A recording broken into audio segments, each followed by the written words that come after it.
This is Miss Golden, your virtual college counselor. Now, I'd like to speak to my juniors and my seniors. Today, we're going to be talking about the SAT and ACT. I know this is summer, and some of you are on vacation.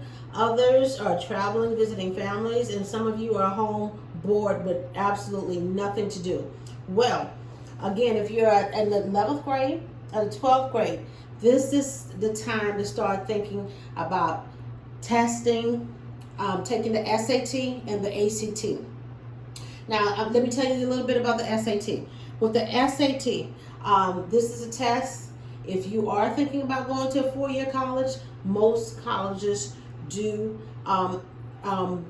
require that you take either the SAT or the ACT. Now, with the SAT, both tests are multiple choice.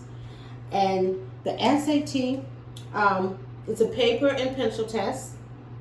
It measures a high school student readiness for college, and it provides the colleges with the common data point that can be used to compare all applicants.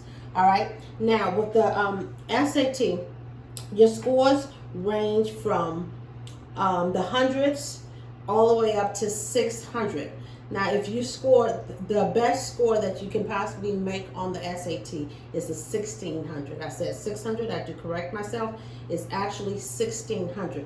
So if you score 1600, that's like the best that you can possibly do.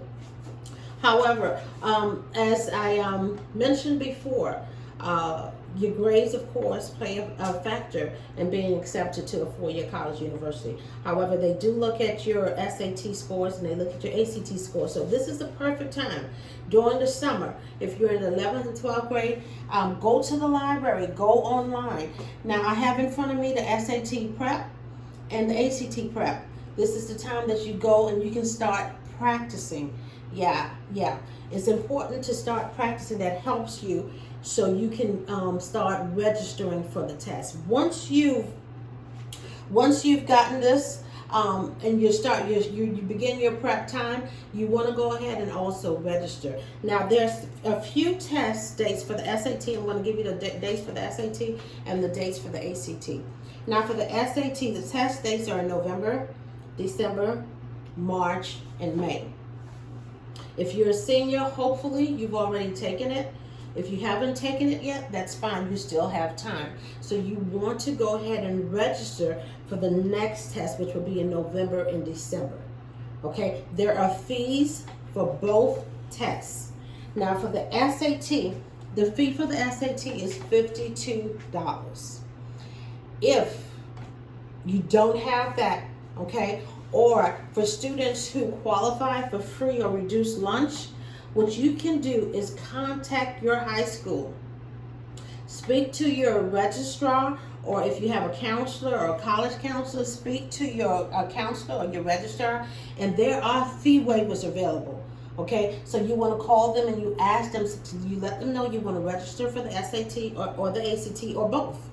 And let them know that you want to see if you qualify for a fee waiver. Again, if you're on free or reduced lunch, that automatically qualifies you for a fee waiver where you will not have to pay to take either test. Okay, and you can receive a fee waiver for the SAT and you can receive a fee waiver for the ACT.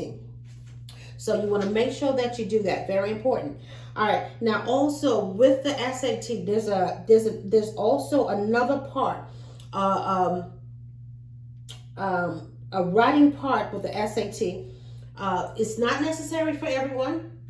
However, if you're going into certain majors that require writing, maybe as to be a journalist, something like that, then they may require that you take the writing portion of the SAT. And if that's the case, well, you have to take that, there's an additional fee for that as well. Now, good news, if you qualify for the fee waiver, it also covers that portion as well. So you will be able to take both tests free of charge. All right, please keep that in mind. Now, again, let's go back to the scores. I wrote down some notes just to kind of give you some information so you can know a little bit about the SAT. Now, when you're taking the SAT, you're taking the reading, writing, and math. Again, if you're going to take the writing portion, That's going to be optional. But once you take the reading writing, your scores are combined. Your math scores plus your reading scores. That will give you the final score. And the average score that most schools accept would be a 1200. That's just average. However, if you scored a little below that 1200 mark, that's fine. Again, remember, the schools are also looking at your grades, your GPA, so that plays a factor as well. Now, that covers, oh, and also the time for the test. The SAT takes approximately 50 minutes to complete. It's a time test, so once you schedule for the test, you pick your location where you want to go and take the test, and the total time for the test is 50 minutes. Now, let's move on to the ACT. The ACT is a little different, all right? It's also still multiple choice. The ACT takes a little longer than the SAT. You're looking at 2 hours plus for the SAT, for the ACT. And also the ACT has a writing portion that takes approximately 40 minutes to complete. So if you need to, again, depending on your major, if you need to take that writing portion, there's an extra fee. The cost for the ACT is $50.50. If you're taking the writing portion as well, then you're looking at $67. Right. So again, fee waivers are available for both. So you want to take advantage. If you qualify for it, you definitely want to take advantage of the fee waiver. If you need some more information about that, reach out to me, send me a comment, and I will assist you with obtaining a fee waiver where you will not have to pay for the SAT nor the ACT. Now, I also want to mention, now we do have international students who are trying to come here in the United States to for college.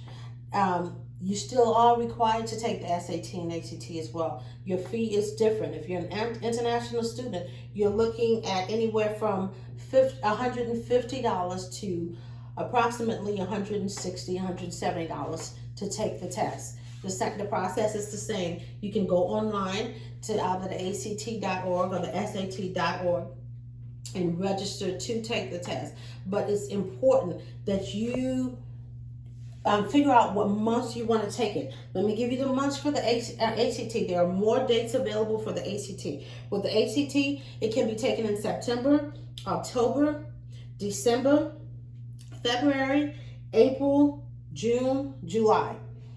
If you're a junior, you can take it whenever you're comfortable. If you want to take it now before December, you can do that. If you want to take it around the springtime next year because you want to study a little bit, you can do that as well. If you're a senior, I urge you to go ahead and try to get either test, try to get that test done before December.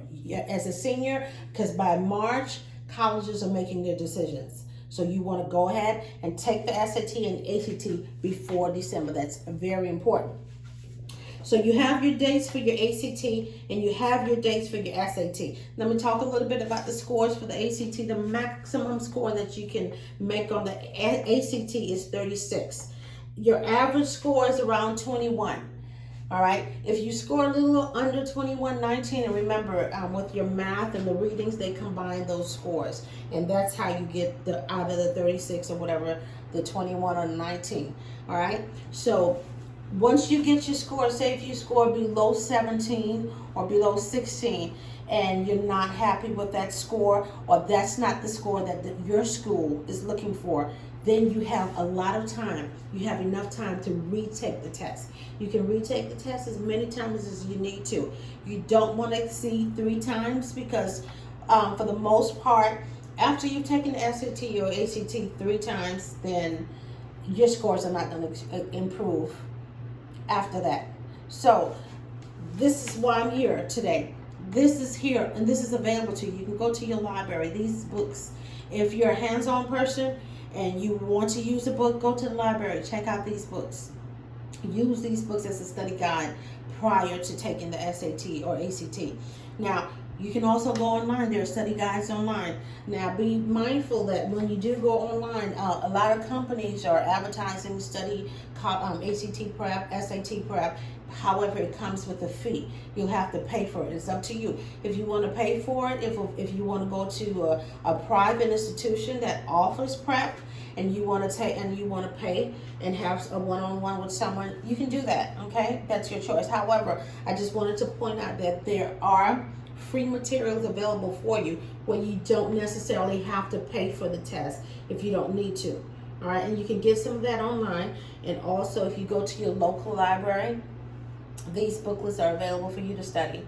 Okay, and that will help you to get the scores that you need to get into the college that you're looking to get into. And both of these are entrance exams. Again, they just help you to get into the college. They're still looking for other things. They're looking at your grades. They're looking at community service, and there are some other things that the schools are looking for as well. But you want to get this out the way, especially now. Like I said, it's the summer, and if you're home and you don't have much to do, you can start preparing for these tests so that you can actually take the test and you'll be ready. By the time, especially if you're a senior, by the time March hit, you'll have all of this out the way. You know where you stand. If you need to retake it, you still have time, because the colleges will still allow you time during the spring to retake it to get your scores up if they need to go up a little bit higher. All right, so you will have that opportunity. So I hope you have a wonderful summer. I hope this video was useful to you, beneficial. Like always, if you have any questions, please reach out to me, and I'll be more than happy to answer your questions and share whatever information that I can share for you. Again, this is not just a college channel, but this channel is to assist you with your post-secondary education planning. I thank you for tuning in, and I will talk to you next time.